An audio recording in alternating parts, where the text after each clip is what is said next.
How come no one's ever tried to be a Kingsman? Jesus, guys, doesn't that bug you? I mean, thousands of people want to be James Bond, nobody wants to be a Kingsman? Kingsman stars Taron Egerton, Samuel L. Jackson, Colin Firth, Mark Strong and Mark Hamill, and is directed by the one and only Mathew Vaughn. And if you haven't just grasped from the one and only, Mathew Vaughn is possibly one of my favourite directors of all time. He knows exactly what he's doing. He's one of these really stubborn directors that knows how he wants to do it, and will stick with it. I respect him, and I can't exactly say that it's never worked for him, because every film that I've seen I've absolutely loved. X-Men First Class, possibly one of the best X-Men in my opinion. Kick-Ass, way better than the second one. So much fun, highly relatable. It related with me on every level. Stardust, I even enjoyed that film, and Kingsman is no exception.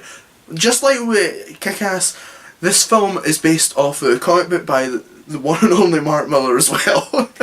I'm sorry, I'm just going to keep on saying that because this is incredible. Mark Millar is one of these guys that you can sometimes wonder if he's going a bit too over the top, especially with the second Kick-Ass book, but he still has your respect, and especially with stuff like Civil War. And honestly, you have to respect Mathew Vaughn for actually still working with Mark Millar, because I swear Mark Millar is like the worst person for working on a book based by them. I mean, he basically said Kick-Ass 2 was happening like years before it was meant to. He said a Kick-Ass 3 script was on the way, and Kick-Ass 3 is not happening under any circumstances. Enough about Mark Millar, let's talk about this amazing film. It's not as dark as Kick-Ass, it's a lot more lighthearted.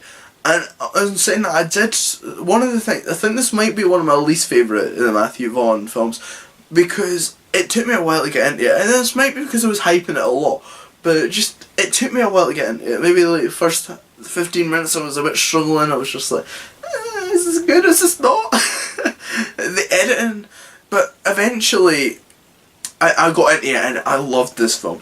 The only problem is, and I'm going to get this right out of the way because it is true, some of the special effects are pretty bad, but you can't help but wonder, since they're making the references to 60s and 70s Bond films all the time, they would have had technology like that, and that's probably as far as it would have went. So you can't help but wonder, maybe it's intentional.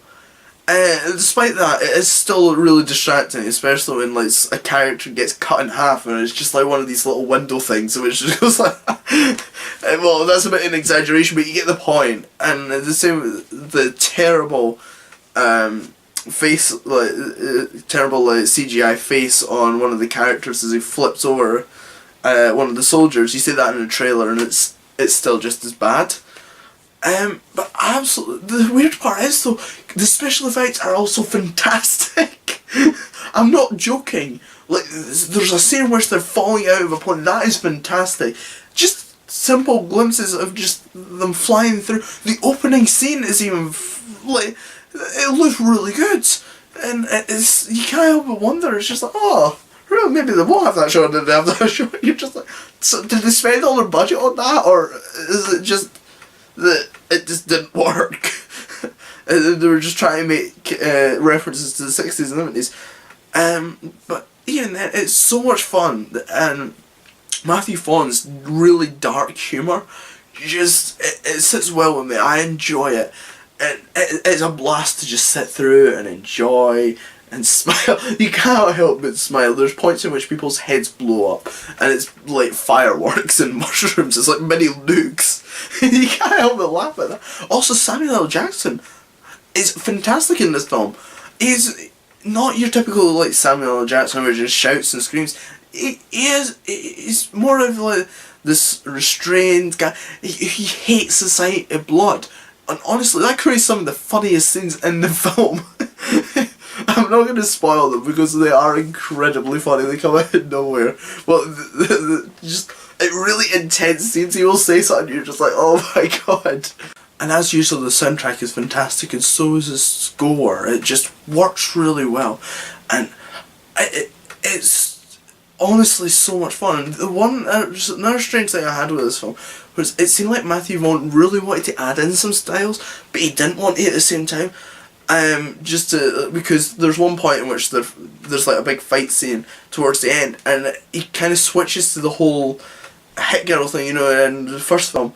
In the first Kick-Ass film, you see Hit Girl and you see through her eyes, it's like a first-person shooter thing. He sort of tries to do that, but then he quickly goes out and you don't see it again.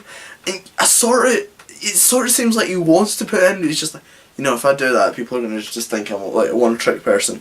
So I'm not going to do that. And it's like, why? Why would you only have like part 8? Because it worked. The way I say it, if it works, you do not go out it, you keep it going. It worked, and it was a lot of fun. As well as that, all the James Bond jokes and everything were incredibly funny. And it has a good way of making you think this one's going to happen and it doesn't. And it's like maybe not as big of a twist as other films like Ex Machina and stuff like that.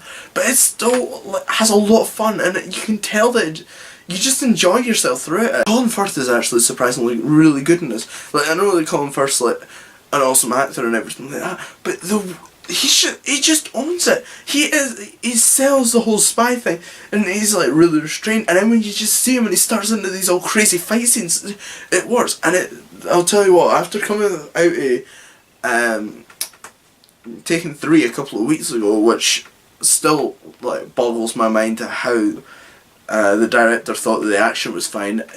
This may not be as good as like the action in Kick-Ass and stuff like that, but it's still really cool. And it's a lot better than Take 3N. It's a perfect blend of comedy, dark humour as well. Don't forget about the dark humour. Fantastic acting, fantastic music. Everything all works together to create this epic, fun, just a huge film that you can't help but enjoy throughout. Like seeing all the different action scenes and everything like that, it becomes a lot of fun.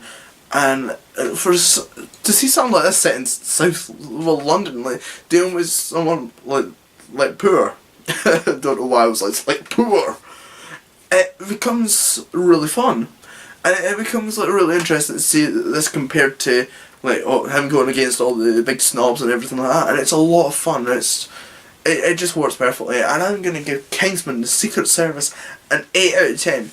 Is it as good as Kick-Ass? No. But it's still so much fun, and Mathew Vaughn still has to let me down, and I hope he doesn't. As always, remember to like and subscribe, and I feel like asking you a question. What's your favourite Mathew Vaughn film?